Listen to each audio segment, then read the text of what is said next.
Good morning. Our hand today is going to be Ace Jack. We are in the big blind, and in the sand we have two limps, and then it gets around to me. And I went ahead and raised raise these limpers. This is my range from the blinds. You can see it's pretty top heavy. It is definitely strong hand. So I raised it up to 7, which is typically 6+1 for every limper. Or five plus one for every limper, 5 big blinds plus one for every limper. So we've got 2 limpers. I went ahead and did 7, and we ended up getting one caller. It's 6. So what is he calling with? Well, since he limped, I'm going to eliminate jacks plus ace queen. I kind of think he would be raising this. I think I may have a range that's a little too tight initially, but I kind of think if he's going to limp, he's probably going to be calling with hands like this. Maybe he has suited aces, maybe he has offsuit aces. I don't know. I think most players tend to go, if they're limping with speculative hands, hoping to hit something or connect with something. So we're going to go with that range. Flop comes out ace queen 7. That definitely hits my range hard. I raised it up to 7, so I do think I should be betting here. So I did half pot. It gives him reason to call with like a queen, maybe a 7. Definitely the aces are going to call. Possibly, 9s or 8s could call here for a half pot bet, and then they probably fold to a turn. He calls, 2 of diamonds hits, doesn't change anything. If I'm ahead, I'm still ahead. So I went out and bet half pot, going for some value. I do think at this point ace and queen, and if he calls, then question is how do I get some more money in here? I don't think ace king's in his range. I don't think ace queen's in his range. So right now, I'm kind of going under the assumption that I have the best hand here. Now when the 7 paired the board, yes, you could get scared because 7's paired, and now any 7's gonna have trips. But I don't think a 7 would have called twice. I think I gave him the opportunity on the turn to fold. He didn't, so now I think we're looking at an ace with a weaker kicker, maybe like ace 10, possibly ace 9, maybe even ace jack possibility. But I fired out half pot bet. I think this was a mistake. I probably should have fired out 44.5, that full pot size bet. So he calls, and we get to see the showdown. So I'm curious to see. I do think I should have just shoved him in because that's 44.5 in the pot of 61.7. I should have just shoved them all in instead of betting half pot, and I think that was a mistake. But we're gonna check GTO, see what that says. All right, so here's GTO. GTO agrees. I should be betting basically 100% of my range. I've got a really strong range here. I connect with a huge part of it, which means I'm going to have basically the remaining part as bluffs. So I did bet. Villain should be folding almost 70% of the time with their range. They called, so their call is going to really be like those 7s, the 10s, the aces. I'm sorry, the 7s, like the queens, the aces. I mean, even some of the ace queens, I have him folding. King queen, he should be folding. Basically against my range because, I mean, really, I've got king queen, but I don't really have queen jack.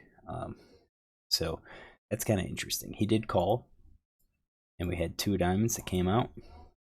Probably isn't equivalent to the 2 hearts, but it does put up the rainbow. So now we're betting 65% of the time. We're continuing to bet with our ace jack. We can sometimes check here now. It looks like we're betting with spades and clubs a lot more. And it's probably because let's see here, spades and clubs. Well, why would we do those? It might just be a frequency issue. Could be a frequency issue. Or it could be if we had spades and clubs, it makes it less likely that he would have had like the ace jack of spades and would have called for a backdoor, or the ace jack of clubs and called backdoor straight draw. So if we've got ace jack, we can sometimes check it here, and that would be interesting. I think if we check it here, what would happen if he bets? I do think we would be calling. So if we check, and he bets.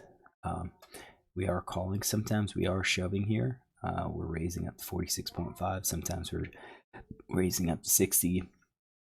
Most of the time, though, with ace jack, we would be calling. So if we called again, and then this was, I think, the 7 of hearts. At 7 of hearts, then we would check. Villain should be checking the ace jack, but if he bets, if he shoves all in, I am basically going to have to be calling there. So I think with that, we're hoping to get him to bluff some of his hands and then miss and continue bluffing at us. So that didn't happen, I bet. And villain calls. Villain calls here. I think ace jack, ace 10, queen 10. So he calls, and then it's on to me on the river, and yeah, it looks like we are betting. Basically, our aces, our queens, trip queens. We're betting some 9s and 10s, hoping probably to get the queen to fold if he has the queen still in his range. But definitely the bet is to shove to get them all in, and villain should be folding those times. I didn't. I bet smaller. And if he calls, it says he's going to be calling with, like quads, trip 7s, if he has some of those, ace jacks. I honestly don't know. I mean, GTO says he's going to be calling, definitely with trip 7s, but like 8-7 and 7-6. I think most players would probably just be folding those. So I don't think they're going to necessarily be in his range. So he does call. We get to see a showdown. What does he show? He shows kings, which I didn't have in his range to begin with. So I think we need to take a note here that he limp and called raise pre-flop with kings. So limp from MP and called big blind Isoraise. Yeah, that would be an Isoraise with king. Called down on ace high board. So he was basically stuck. I don't really like his play. But if we change his range, so if he limped that, and I think we had something else here too. Queens as well. I think he did that. Limp and called to raise queens and kings. So if he's got those, I'm going to bet he's got ace king. Maybe aces are the only hands that he would do something like that with. So let's rebuild our tree. Let's run our solver and be back. All right, we're back. So we still have bet most of the time. We can check a little bit more with ace kings. We check a little bit with the ace jack of diamonds, but I think mostly we're going to be c-betting here, and villain calls. Has villain calling with kings and with queens. So we'll go with that. That was a 2 diamonds, by the way. So then it's back to us, and now if he can have kings, which I didn't know he could, now we're basically checking here, and I think we're checking just to induce here, because we would have bet with ace kings, we would have be betting with ace queens, we'd be betting with trip queens, and we're bluffing with king jacks, we're bluffing probably more of a bluff with 9s. So if we check here and villain checks behind, we'll start with that, villain checks behind, then we're going to basically be checking again. And again, I'm going to go back. It says diamond for some reason. It has a higher, we'd prefer to check down. It makes sense on the flop because we don't have backdoor diamond draw, but on the turn, I think this is just looking at frequencies. So let's say we check, villain bets, villain checks, and then 7 hearts comes. Once we check that turn, we're basically going to be checking again. We do need ace jack here, at least one combo to bet, and it looks like we're taking the spades here. That gives the clubs, leaves the diamonds. Why spades and why not diamonds or clubs? I'm sure it's just frequencies. It's just picking those suits just to keep our ratios correct, so that we're betting about 2/3 of the time, checking 1/3 of the time. We are leading with aces. We're leading with ace king, but we're checking with kings, jacks, and tens. We're betting nines as a bluff. We're betting with we're checking somewhat. So if we check and villain bets, we're definitely raising with ace king. I'm sorry, ace queen with our 2 pair. We have a few raises with king queen, but by and large, if we check and he bets, we're calling with ace jack. What if we check the turn and he bet? We're going to be calling or folding, and I think we're folding kings, jacks, tens, nines. I think that makes sense. We're calling with kings, sometimes just shoving with king queen, but we're calling with all of our ace jack hands, which I would have done had I checked. And then once we check called, we're checking again, hoping that he's going to bet, and he should be betting quite a few of his hands. And then if he bets again, GTO says we're checking. Why is that? Well, it's because villain should be shoving here with 2 pair trips. He'll have some queen tens, which I don't like, and jack tens. He'll have sevens, some of those sevens in there, and I think we kind of he could have those. He could have those if they're playing GTO. So if he bets, chances are if we call with ace jack, we're probably gonna be behind.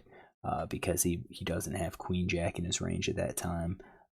It's probably less likely that he has ace king, ace queen, so it's narrowing his range down to like queens, a 7, 8, 7, 7, 6 type hand.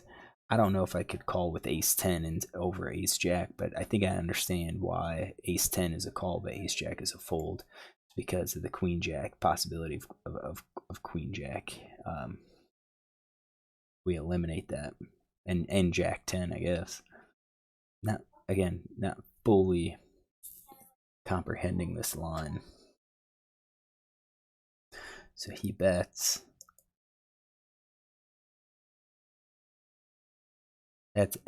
And that's assuming he's not betting the ace 10. I bet if we add the ace 10, then the ace jack becomes a call. So if we're playing against an aggressive player who is likely to bet after we showed weakness, then I'm sure ace jack probably falls in there, and we could do that. So if he bets, let's do this. Let's unlock it. Let's add basically any of these jacks he's betting no matter what. Let's bet the kings no matter what. Let's bet the queens no matter what, because we showed weakness. He's gonna bet kings and queens. He'll bet all of those. So let's run our solver and we'll be back. All right, so we've got we were checking villains betting basically 94%, and then yeah, ace jack's a call here. We're definitely, if he's flat player, we're gonna play aggressively. We're gonna target. We're gonna raise with ace king. Chances are he's probably gonna call those. He should be raising with all of those. And if he raises, then yeah, ace king, ace queen, we would be calling those. But if he calls, so we call, I'm sorry, and then we check 100%. And if he bets out again, shoves, now most of our ace jacks become call, because again, I do think he would be betting those again. He would be betting a lot of these. I'd bet he even bets the queen at that time, hoping to get me to fold. Maybe not. Maybe he doesn't, but why does he bet queen 10 but not queen jack? Well, queen 10 I think is a bit more of a bluff, whereas king jack does have a little bit of showdown value. So all right, hopefully you enjoy this hand. If you do, look tomorrow for another.